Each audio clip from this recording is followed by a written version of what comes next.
Om Jananim Saradam Devim Ramakrishnam Jagadgurum Padapadme Tayo Shritva Pranamami Muhur. So we had discussed the Sutra number 6, which I will just recapitulate. The 6th Sutra of the 2nd chapter of Patanjali's Yoga Sutras. So this is a very important sutra because while we are discussing all the kleshas which obstruct our path to the highest realization, to realize the true nature of ourself, some fundamental issues are discussed. So these fundamental issues are responsible. The 5 kleshas, they are known as pain-bearing obstructions. So there are many obstructions in life. We cannot classify them and make a list of all those obstructions. Patanjali has classified them into or reduced them into just 5 classes, 5 types of pain-bearing obstructions. I mean obstructions. They are called pain-bearing because the word klesha has come from klishta. Klishta means painful. So why is it considered to be painful? We shall see now. Any experience that results in pain, that obstructs our vision of truth or the vision of our true self, the nature of our true self is covered by that ignorance. So we started with avidya. Then avidya is the principal ignorance. Avidya means ignorance. The ignorance of our true nature gives rise to the feeling that we are something that which we are not. We are the pure soul, Purusha, but we get confused and identify ourselves with the Prakriti, the manifestations of Prakriti, which is a combination of the 3 gunas of Prakriti, Sattva, Rajas and Tamas, and that conjures up a reality which is not what we really are. The reality that we see, that we perceive ourselves, that we identify ourselves with, is something which we are not, and that is the main reason is one main pain-bearing obstruction or klesha, which is known as avidya. From avidya branches out 4 more obstructions. Avidya is the principal obstruction, but that branches out into 4 more painful obstructions or kleshas as they are known. I'll use the word klesha for these painful obstructions. Avidya gives rise to 4 more. The first one is asmita, that is ego, some kind of egoism, that identification of the non-self. That is, I am this body, I am this mind, I am happy, I am not. The I-ness, the I feeling that we get, even in deep sleep, when you say that I slept, that ego or that ahankara, as it is known in Vedanta, is what is meant by asmita, roughly translated. The asmita of yoga and the ego of ahankara of Vedanta are slightly different. We need not go into the technical details. But then we have the 3 other kleshas, which we have been discussing for a long time, again and again in great detail, because they are the they are the principal problem creators. The problems or the pain that we, or the sorrow that we suffer in this world are because of that. One is raga and dvesha. We discussed in great detail. I will not discuss. Raga is attachment to things that we like. So indirectly it is strong likes and dislikes in anybody's life that helps or that results in increase of raga and dvesha, and that's why we suffer. So a person with the strong likes and dislikes is bound to suffer. It's very logical. If we accept anything that comes to our life unasked for, of course we don't ask for pain, but suppose it comes, or in any form, the pain is not because we don't get a thing that we like, that is raga. We like certain things in life, we don't get it. The pain is because we don't we have these likes. It is not because we don't get it. Suppose you don't have any likes and dislikes, then there is no pain. That is the idea behind this raga and dvesha. So the idea that we have very strong likes and dislikes means we have more raga and more dvesha. So as long as these two kleshas are there, they say the highest joyful experience of identification with the Purusha will never be there. Now, apart from these two, raga and dvesha, there is one more, the last one which I mentioned last time is abhinivesha. It is a typical obstruction. It's one of the most important. In fact, though it is the last, it is one of the most important obstruction that a human being faces in his life. It is defined as, what is abhinivesha? Swarasa vahi vidusho api tatha rudho abhinivesha. Tatha rudha means that desire to cling to life is inherent in both the ignorant and also in the learned. Of course, those who are ignorant, we understand. They will suffer more pain in life because they are ignorant because of their avidya. But even those so-called wise, I mean, not wise in the spiritual sense, but those who think themselves that they are wise, that is why there is a difference between a learned person and a wise person. A wise person need not always be learned, or a learned person always need not be wise. Wisdom and learning, though they are dependent on each other partially, but they are not equal. So very fact that one is learned doesn't mean that he is wise. That ability to transform learning into wisdom is possible only to a person with spiritual inclinations. So spirituality actually converts this learning, whatever learning that we have, not the academic learning, any learning from experiences, that is known as wisdom. So vidushopi, here vidusho means the learned people. So the learned people, he may be very learned, he may know all the shastras, he may have read all the scriptures in the world, but that desire to cling to life will not go. So it is such a common phenomena that is seen both in the ignorant as well as. So, of course, likes and dislikes also, raga and dvesha, you will find in learned people also. Just because he is learned, that doesn't mean that he doesn't have likes and dislikes. He can be a man full of attachment. He may be attached to his own learning also. He may be full of ego. He may be full of asmita because of the learning that he thinks is far superior than other people. So raga, he is not free from these kleshas. A person who is learned doesn't necessarily have to be wise or free from these kleshas.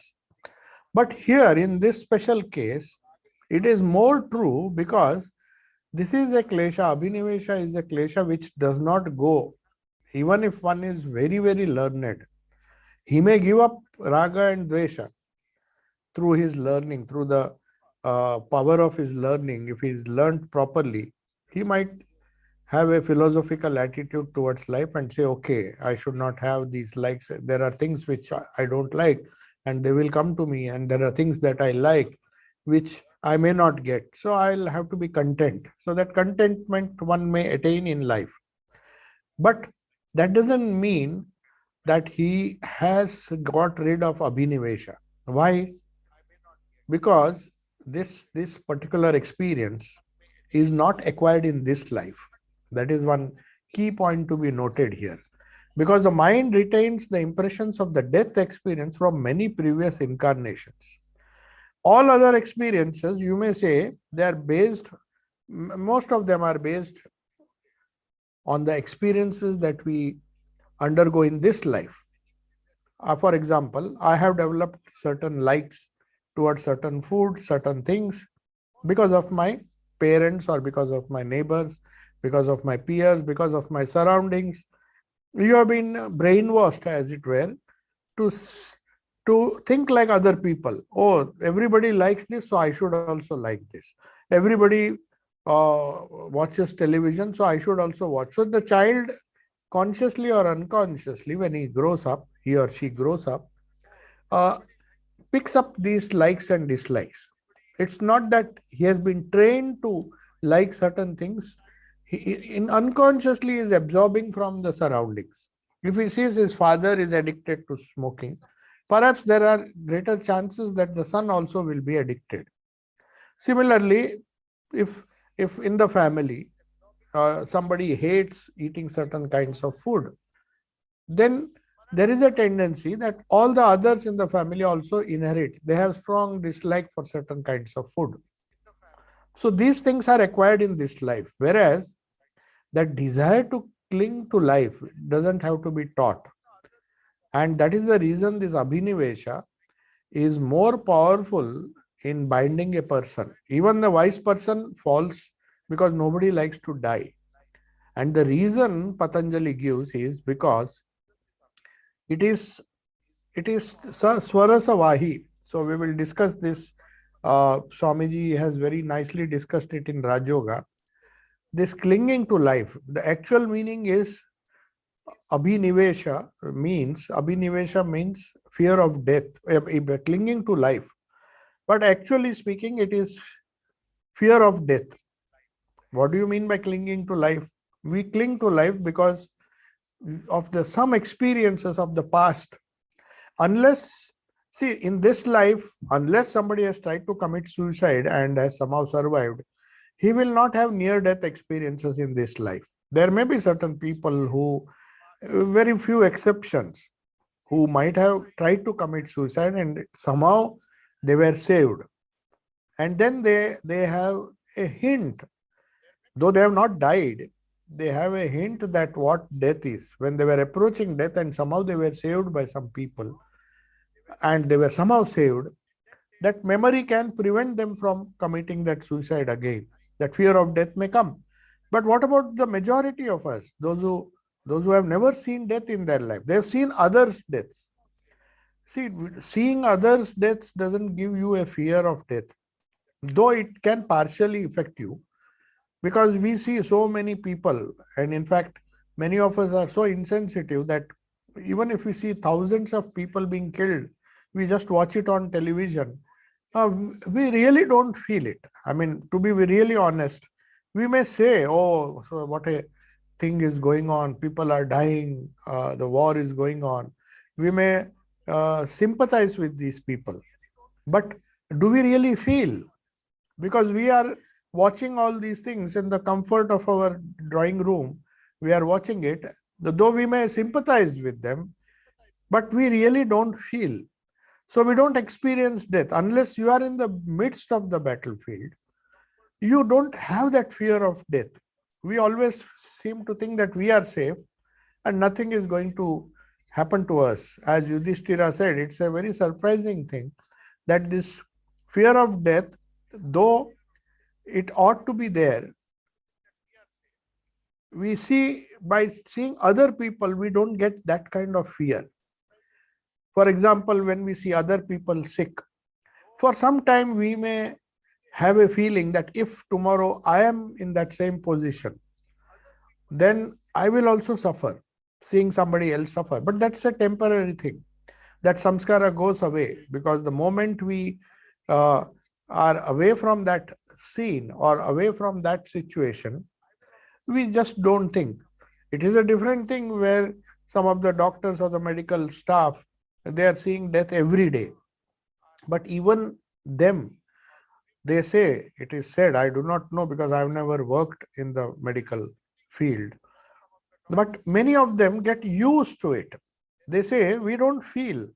A newcomer, if he sees blood and all those things, a patient struggling to survive, and then the doctors doing surgery, he may be shocked. Some people will simply, because they have not experienced that, they have not never seen it, and they perhaps most probably they will never see such scenes in their lives.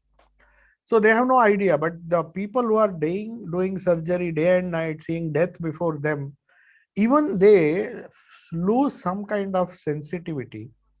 And for them, it is a common thing. Okay, we tried, 50% of the cases die. So the surgeon really doesn't bother, because after all, the patient, he has tried his best to save that patient, but somehow even if he dies, he doesn't feel anything, feel the same way as perhaps his near and dear one dies, because he is attached to that child or attached to somebody who is very close to him. But for some stranger, though he may do his best to save the life, if he dies, it may not impact him so much. So the idea here is that every human being fears death, according to Patanjali, because of his own experience of the past. Past means not in this life, in the previous life. So there are so many lives that we have. That is one very strong argument that Patanjali and Vedanta gives for the theory of rebirth, or also the theory of future life, of several lives, rebirth and karma. Karma theory is very, very, very scientific, because we know for certain that every cause has to have an effect, or every effect has to have a cause behind it. So no person who believes in scientific principles will reject the theory of karma, because there cannot be an effect. Scientifically speaking, around us, for everything there is a cause. That is one of the basic scientific principles, that action and reaction are opposite. Newton's law, it's a basic idea that there cannot be anything without any cause. So science literally uh, thrives on this idea that if there is an effect, there is a cause somewhere. Maybe we don't know the cause now, but there is a cause, some hidden cause. They go to the root of it. If there is a disease, there is a cause. And then the medicine is discovered, they try to go to the root of the problem and try to solve it. So that is how science has developed. So also in spirituality, or the spirituality which comes to us through the yoga tradition, they said you don't have to believe because of certain dogmas or because of certain scriptures, because you are born into a religion. You don't have to believe.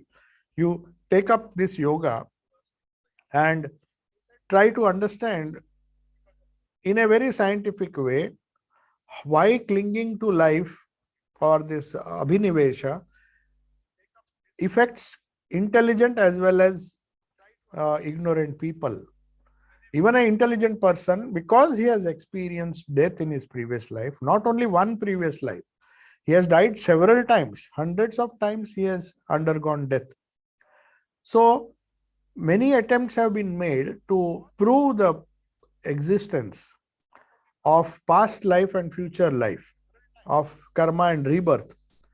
And one of the important sutras which is quoted is this, because many attempts which have been made in the past to establish the existence of a past life, and also by the same argument a future life,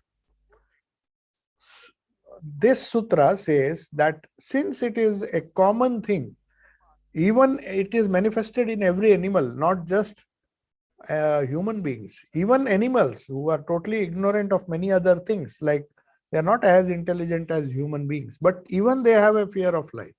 Take a plant, for example, even a virus or some which is, it is very difficult to understand whether virus is a living or just a protein. But even virus, if you try to kill it, it tries to mutate and tries to survive. The very idea that mutations are there shows that somehow the virus doesn't want to be extinct. Human beings try very hard to make it extinct, but they want to live. So they want to cling to their identity, clinging to life. This is a fundamental klesha which keeps us alive, and which also supports the idea that there is a past life and there is a future life. So the whole theory of karma, or theory of rebirth, karma and rebirth, is supported by this sutra. Because men are so fond of life that they desire a future life also. They not only are curious about their previous life, because the very idea that you fear death is that you have died in the past. And maybe you are afraid of your future also. You don't want to die again. You don't want to undergo that experience. So where were all those samskaras lying? They were lying in the chitta. So the whole idea is to not allow this fear of abhinivesha, this klesha of abhinivesha, to reduce its impact on in our life. So just as raga and dvesha, attachment and hatred, attachment to the things that we like, and detachment towards the thing that, or hatred towards the thing that we don't like, dvesha, these are motivating us to perform actions in different ways. And the person who has more likes and more dislikes, you can say, has more kleshas, and that's why he has more vrittis. Because these kleshas are themselves not vrittis. They are the ones who give rise to vrittis. That's why Patanjali wants to go to the root of the problem. He says, by just stopping vritti, you can't destroy the kleshas. That is one of the fundamental ideas of yoga, that apparently you control your mind, the vrittis. That is superficial. You are just suppressing your mind. But the moment you come across certain things, moment you come across death, moment you come across likes and dislikes, again from nowhere, these vrittis come. So the vrittis are eternal, they keep on coming. We try to suppress it, they keep on coming. Again, you try. So Patanjali says these kleshas are the seed, or maybe they are responsible for the vrittis. They are not vrittis themselves. This fundamental difference you have to understand, that klesha of abhinivesha, that is fear of death or clinging to life, is not a thought by itself. It is that which motivates the thought of fear of death. So when the circumstances are ripe, when the situation is there, say a person has died by drowning, maybe in some of his previous life. So the moment he sees water, and moment he sees that he might fall into the water and he may drown, that abhinivesha will give rise to a vritti of fear. He'll say, no, I don't want to go in that boat, because if the boat capsizes, I can't swim and I'll die. And in some people have that phobia. Some people have claustrophobia. They don't like to be, because maybe several times in their previous birth they would have died because of that phobia, or that phobia was uppermost in their mind. Some people are afraid of heights because perhaps they have fallen from the cliff or some high place. So that samskara gives them these vrittis. Why do you call them phobias? There are various phobias. Snake, phobia for the snake. All these are not just accidental. They are inherited from previous lives. Maybe snake bite, death by biting, or tigers have killed him in the previous lives. So there is, in some people you notice, they don't bother. They can go to any height and their height is not a problem for them. Others are afraid of even climbing some mountain because they feel dizzy. So these vrittis, they are because of the kleshas. These kleshas change from person to person. So it goes without saying that the klesha, very idea that a human being has fear of death, implies that he has died several times in the past, and that proves the existence of previous birth or previous life. That life, he has been born again and again, he has died so many times. So it goes without saying.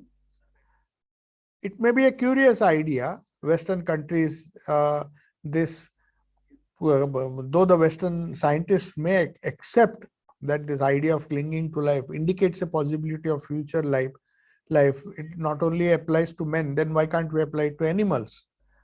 But in India, this clinging to life has been one of the arguments to prove past experience and past existence of previous lives.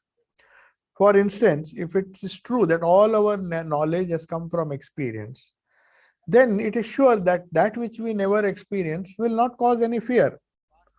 We cannot even imagine.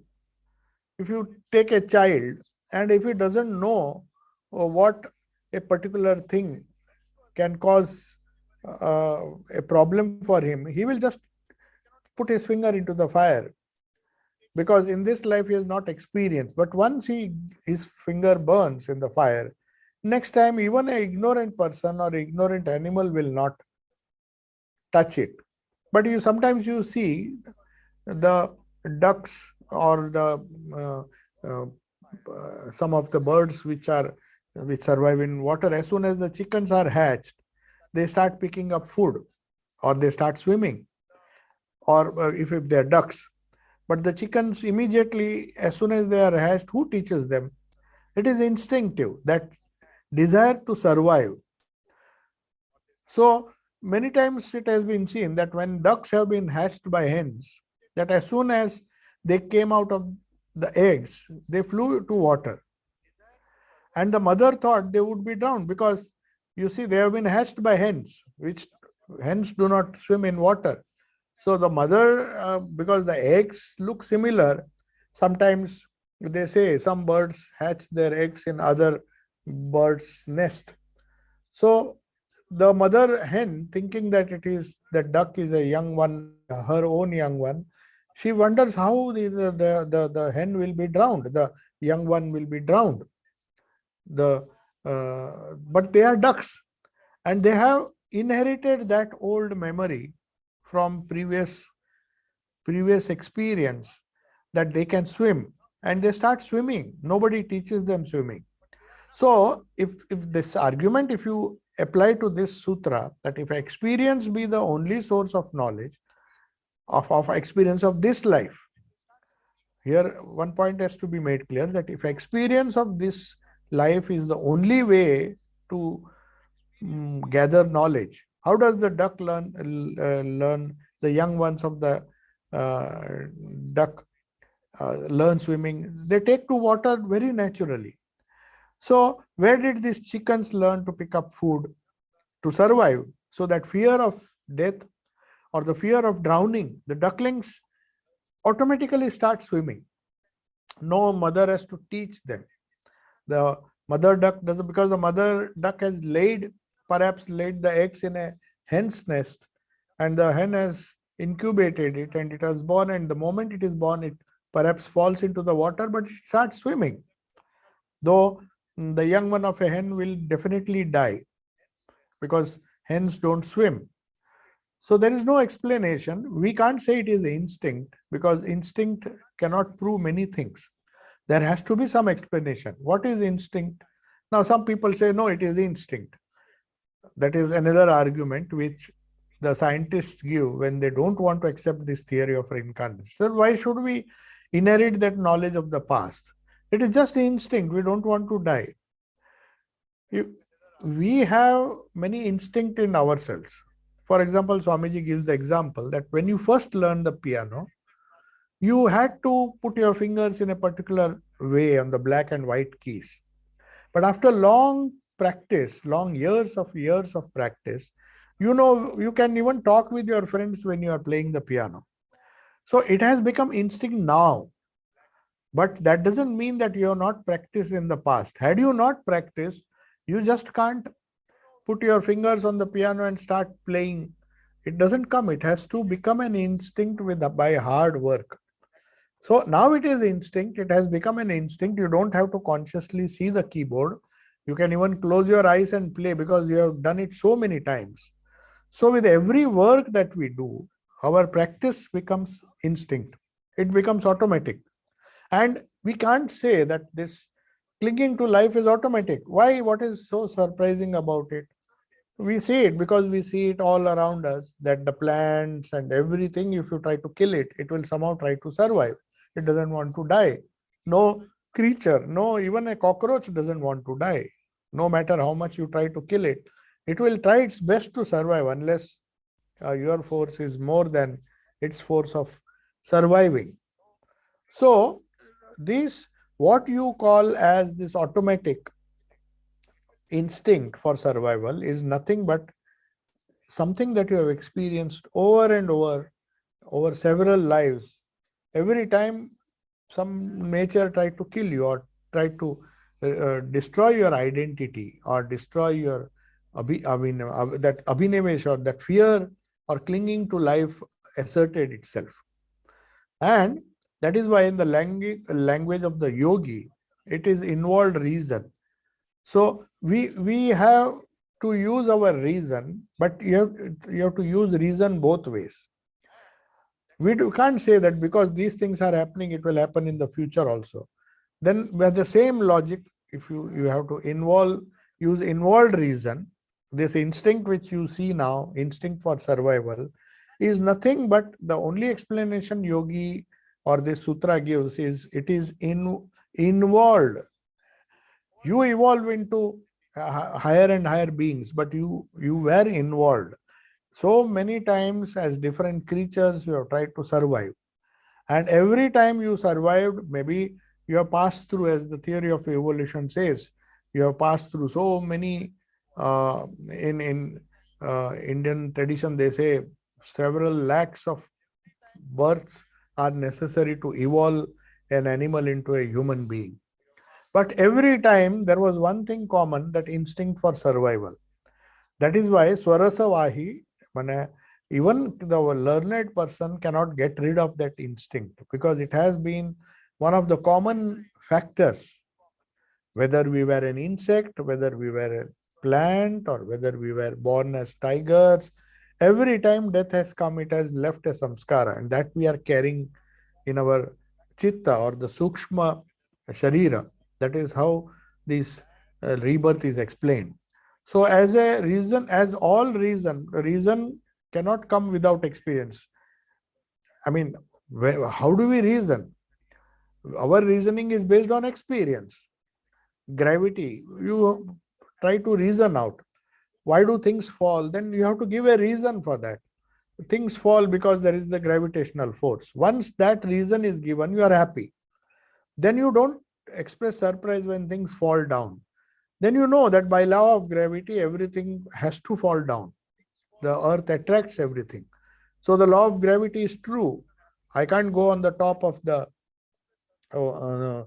building and say that gravity doesn't exist for me. Whether you believe in it or not, you will fall and you will die, because that is the law of gravity. You can't, it has to come through experience.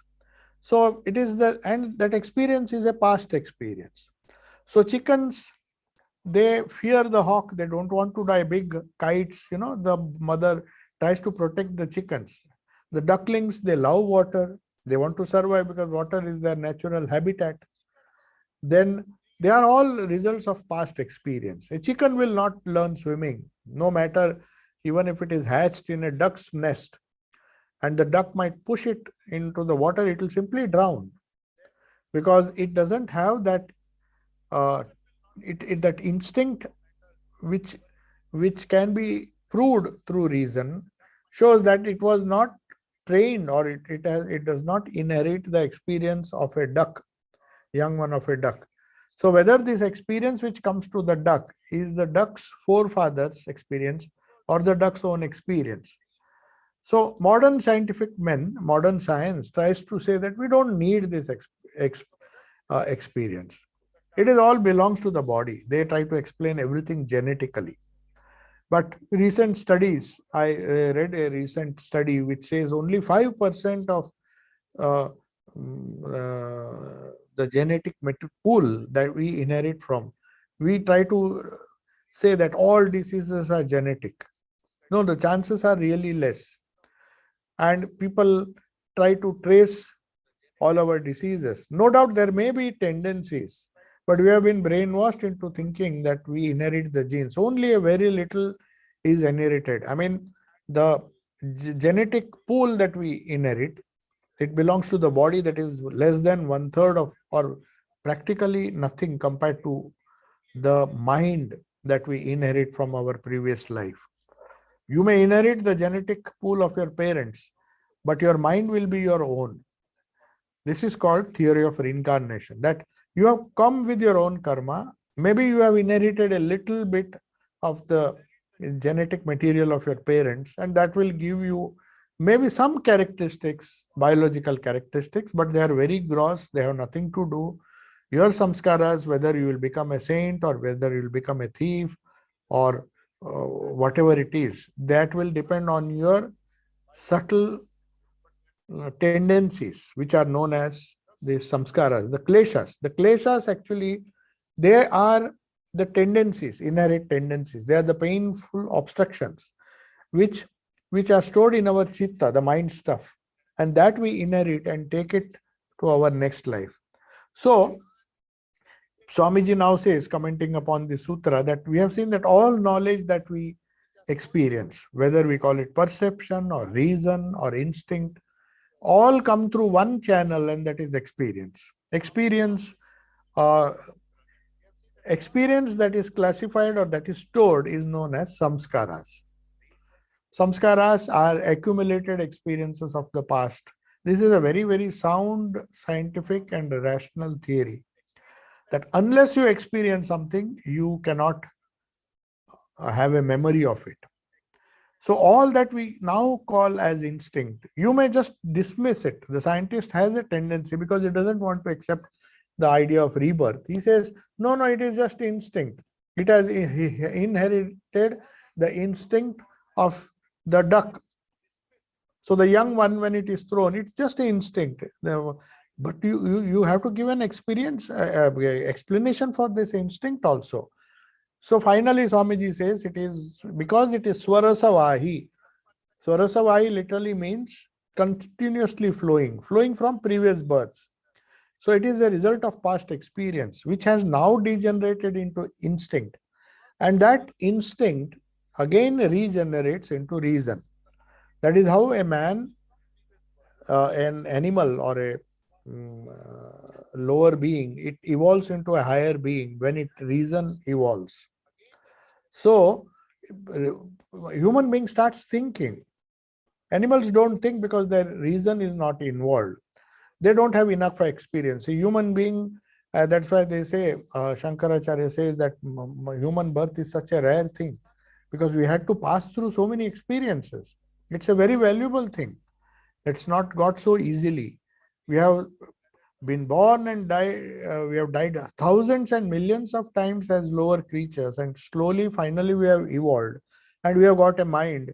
And if we don't use it, this Manushyatvam, if we don't evolve ourselves and attain the highest possible evolution in this life itself, Patanjali's yoga is nothing but it teaches us to evolve ourselves from helpless beings held by the clutches of these kleshas, get rid of these kleshas, get rid of fear of death once for all, and attain immortal life. That is the highest evolution. So all these reincarnations, no matter how much true they are, whatever may be the arguments, you may or may not believe. So this idea that past experience is what we call as instinct. There is no such thing as pure instinct because if you try to explain everything through genetics and through gross things, there are certain aspects of our personality which are subtle, which are causal. Where are these thoughts stored? Where are these instincts? Where do they come from?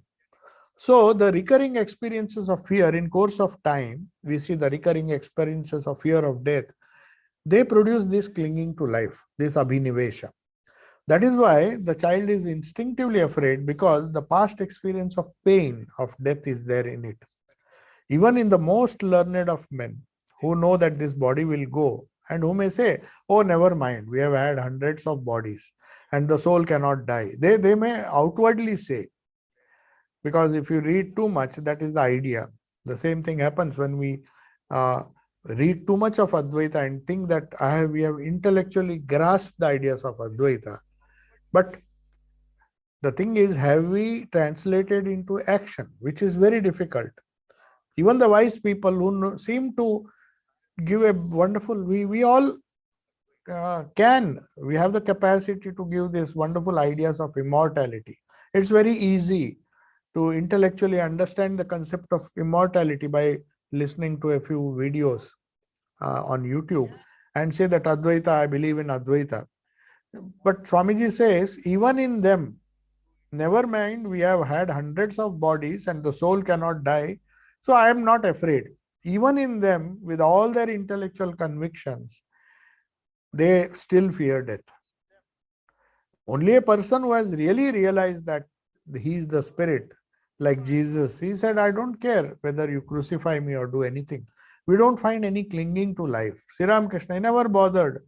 He said, why should I put my mind on this cage of flesh and bones? When they said, why don't you use your mind? We know you have the power to cure yourself. He said, why should I? Because these things are insignificant for me. So that clinging to life, when it totally goes, and somebody realizes, any yogi who realizes that he is the spirit, then only this fear will go and he will become really fearless. So that is why Swamiji's ideas about fearlessness, about these wonderful ideas of fearlessness, is based on the premise that we have to realize ourselves as Atman, as the spirit, as the birthless, deathless spirit, and not just a product of Prakriti or nature. So that clinging of life, clinging to life, or this last klesha, which is so important, has to be removed totally from the mind. So we have seen that this clinging to life has become instinctive.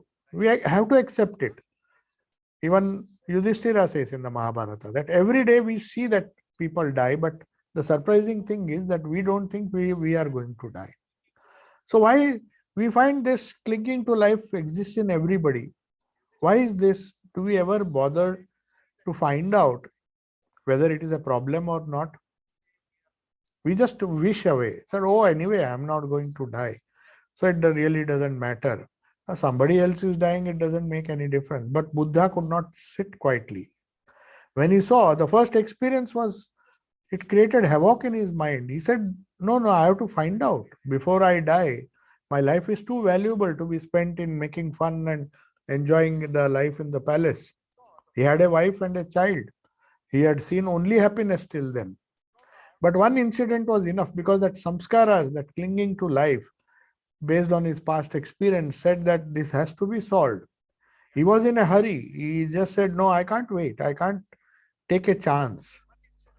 So all these past experiences, even if I consider them to be natural, I don't want to die again, because that fear was so deep.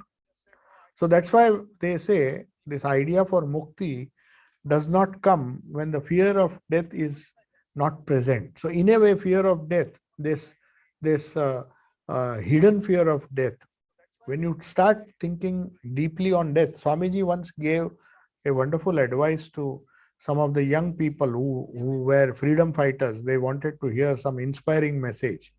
So when Swami Vivekananda came, they were inspired by his powerful utterances about fearlessness. So they just thought that to be fearless means to fight the colonial masters and give up our life. That was the ideal that they had. So when they came, they expected Swamiji to inspire them. So Swamiji very strangely told them, it is recorded in one of the conversations. He said, can you meditate upon death? He says, I'm giving you a nice sadhana. Can you do it? Think about death. Then they were all totally upset. What is this? We have young people. Why should we think of death now in this young age? Just as Nachiketa went to Yama, people thought he was foolish. A 14-year-old boy is offered the whole empire. He says, you take this wealth, take this, take all the enjoyments of the world and go away. Yama tried to distract him. He said, no, I want to know the secret of death. Because that past experience of death was so strong that he wanted to solve that problem. So also Swamiji says, can you think about death deeply? Then they said, oh, if we think about death deeply, then will we not be depressed? It will cause depression. If we are young people, there's a lot of life, at least apparently, there's a lot of life in front of us. And if we think that we are going to die constantly, then it will depress our minds. Then we'll not be able to do anything. He said, no, on the contrary, you will get tremendous strength. So these samskaras, this abhinivesha has to be rooted out from its, from the chitta. It is one of the kleshas. It has to be removed. Swamiji says, one of the ways is constantly when you think of death, you face it. One of the lessons he learnt in life, if you remember, in Banaras there was this famous incident which taught a great lesson. He says, if you flee away from troubles, troubles will chase you. But if you face it, they will flee away from you. That lesson he learned from Banaras when he was going to the Durga temple, and there was a narrow road. On one side was water, and the monkeys of Banaras were very ferocious in those days. They would even take away, scratch you, and even bite you. They were so ferocious, big monkeys. So he was chased and he tried to run. Swamiji tried to run. He was for the first time he saw so many monkeys following him. And though he had a stick in his hand, he tried to run. Then one old sadhu was coming from the other side. He said, you just stop and face them. So Swamiji just instinctively obeyed, and he turned his face and looked at the monkeys. Then suddenly those monkeys who were chasing him, pulling his cloth, they suddenly stopped and waited for some time and then slowly disappeared one after another. And then that monk, that old monk who had this experience of facing these monkeys, he said, remember one lesson in life. If you want to, if you want that trouble should not overpower you, then you have to face them. The more you run away from this truth, the more they will follow you, and then they will overwhelm you. So this Swamiji says, he quoted this incident in one of his Los Angeles talks. He said, that was the great lesson I learned that day, that when you face these things, so facing truth, facing the fact that the past, all the past experiences which have given rise to the feeling of abhinivesha, this samskara of klesha of abhinivesha has to be faced. And when you face them, when you dive deeply into that, as Swamiji told these young men, he said, think about death, not in a negative way, but try to find out, solve the problem of death. That means solve the problem of this klesha, which is abhinivesha. Abhinivesha is clinging to life. Why do we cling to life? When you go deep, when you think about death, Swamiji says, suddenly you will feel that strength returns to you. In the beginning, he says, yes, because you have been thinking in the wrong way. In the beginning, there may be some depression. But as you go on, and when you know that the greatest truth is this klesha of abhinivesha, which all of us have to encounter. We have to encounter raga, dvesha also, likes and dislikes. That is a constant battle which we have to face it. If there are strong likes and we don't get them, we become sorrowful. If there are strong dislikes and we constantly come across them, then also our life becomes miserable.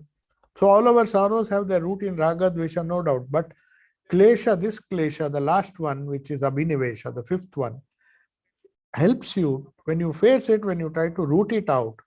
This samskaras of fear of death has become very deep rooted. So these samskaras, fine and hidden, are sleeping in the chitta. All this past experience of death, all that we call instinct now, is experience which has become subconscious. They are in the subconscious mind. It lives in a subtle way in the chitta. It is not giving vrittis now. That's why we don't fear death every moment of our life. Only when we see death, suddenly those vrittis come, and then for some time we fear death. Then again we go about doing our normal work as Yudhishthira said, we think that we are never going to die. But it is, no doubt, it is working underneath in the chitta. Chitta is the receptacle which we are carrying from one life to another. It is like the data stored in the hard disk. You change the computer, but still that hard disk has that data, and that is going to, one day or the other, it will be retrieved. So the chitta vrittis, the mind waves that come, mind waves of like, raga, mind waves of dvesha, mind waves of abhinivesha, which are gross, which we appreciate, we can feel them when they come up to the surface. They can be more easily controlled. Very easily we can suppress them. Say, for example, we can have a counter thought. If I'm afraid of death, I try to put a counter thought and think that I'm immortal, try to subdue it. But that is only when it comes to the surface, you can handle it. But what about the finer instincts which are deep rooted? How can they be controlled? When I'm angry, for example, that dvesha, my whole mind becomes a huge wave of anger. I feel it, I can see it, I can handle it, but I can even manipulate it. I can fight with it. But that is just temporary solution. I get angry, I somehow control it, but then again it has a tendency to come. And I don't know, maybe next time I'll succumb to that anger. Then I'll maybe give a blow to somebody. But till we go to the cause and root out the anger, it is going to trouble us.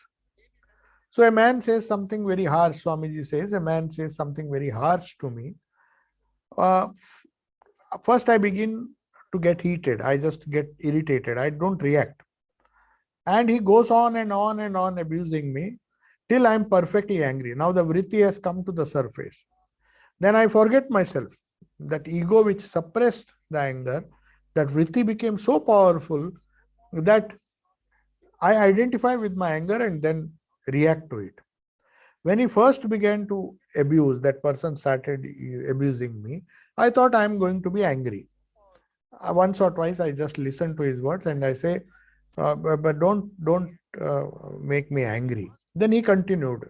I was separate from anger. Swamiji says at that time, you knew that you are getting angry. Anger was one thing and you were another thing. You are just observing that my mind is getting angry. But when I really got angry, when he irritated me so much, I became identified with that anger. So these feelings, anger or love, attachments, raga, even raga has to be controlled. And abhinivesha, fear of life, they have to be controlled. They have to be controlled when they are in germ form, in the root form, in the fine form, before even we become conscious that they are acting on us. Once they act on us, then we are helpless. Then we'll succumb to that anger, and then the consequences we have to bear. So with the vast majority of mankind, Swamiji says, the fine states are not even known. We do not even know that there is anger.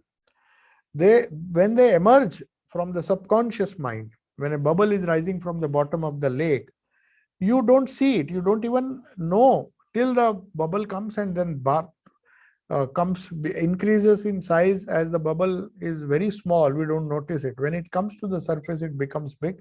And when it bursts, we know there is a ripple.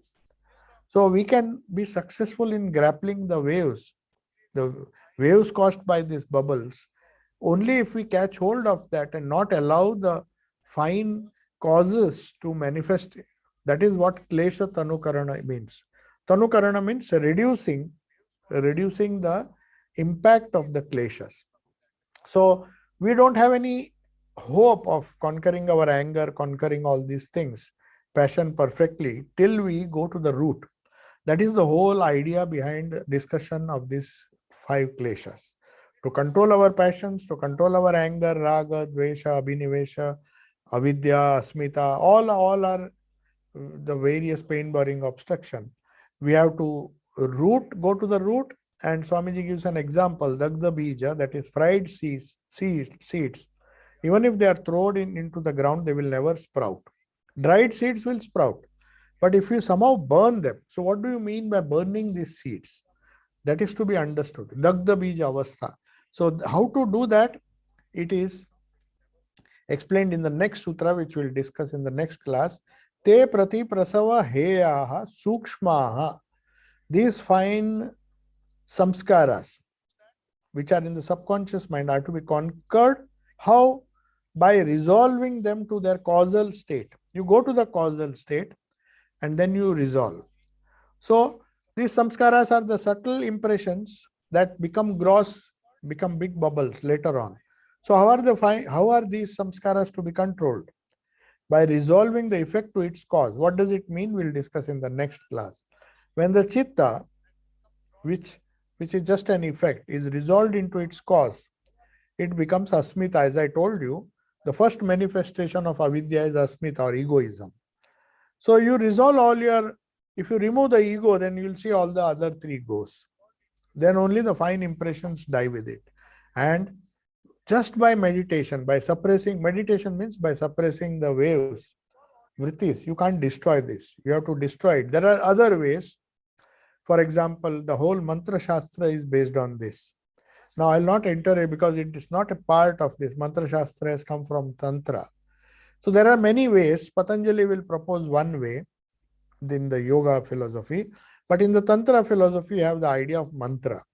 They say mantra has this capacity to kill the germ, to burn the impressions at its root. So that becomes a very important sadhana that evolved in itself into a wonderful sadhana. The synthesis of Vedanta, a little bit of yoga, the techniques of meditation, and the sound symbol, how to use sound symbols. We are not aware of how we use our sound. Every day we use sound words which impact other people, which impact our friends, which impact our enemies. Whoever, we are manipulating sound, but in a negative way, or even in a positive way, but very often it causes problems for us. So they say you have to wisely use your speech. The words can be very powerful. But the mantra shastris, the people who, the tantras, for example, they give so much importance to sound that they discovered a whole science, just like yoga, of mantra sadhana. It is also can be called as mantra yoga, where using the same sound symbols, the powerful sound symbols, you go to the root, because behind every sound, every word that you utter is this klesha. When you call somebody an idiot, there is full of anger. That anger has manifested itself in that word. And it's the klesha and the word sound, the expression of that sound, that creates an impact on the other person and he reacts. Maybe he comes and slaps you. So we don't understand the power of sound. Similarly, sound, if it has so much potency, then that sound, the subtle part of the sound, can conquer the subtle part of our mind. That's the idea, and we'll discuss it. Not the mantra shastra, but this, how the fine samskaras are to be controlled. That is the subject of next sutra, sutra number 11, which we'll discuss. If there are some questions, we will say. If there are some questions, you can ask. Otherwise, we will close for the day.